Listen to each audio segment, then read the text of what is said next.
it's like the second period of the game, and I made a play from behind the net in our offensive zone into the slot, and it was really quick. It was blind.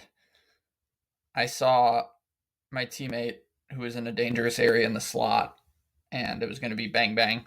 So I sent him a blind backhand pass as soon as it rimmed around the boards on like a long cycle type of play, and just fed it right into the slot. And the kid wasn't expecting it, so it blew up on his stick. So if you're not that great of an observer, or if you're an old guard type coach who's risk averse, and that's just your perception of things,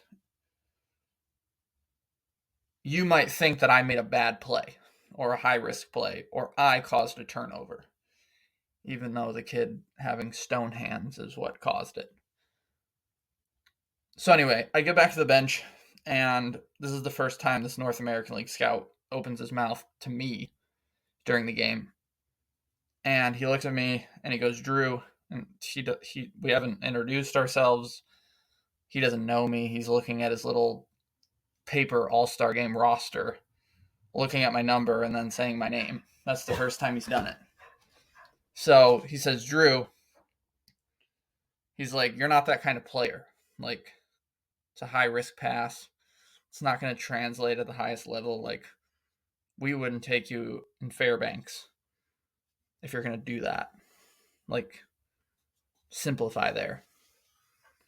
And me being like, I wasn't going to say anything at the time because I wasn't that kind of kid, but just internally didn't sit well with me. And then thinking about this razor has brought this story back up to my awareness. I'm just reminded of it. So my initial thought is, you've seen me play for about 18 minutes of your life at this point. And because you have a credibility stamp and you scout for a very successful North American League franchise, you think you have some sort of power to tell some 20-year-old kid that what he just did wouldn't get him noticed by a North American League team, which is where everyone that plays Tier 3 junior hockey wants to end up. And maybe I'm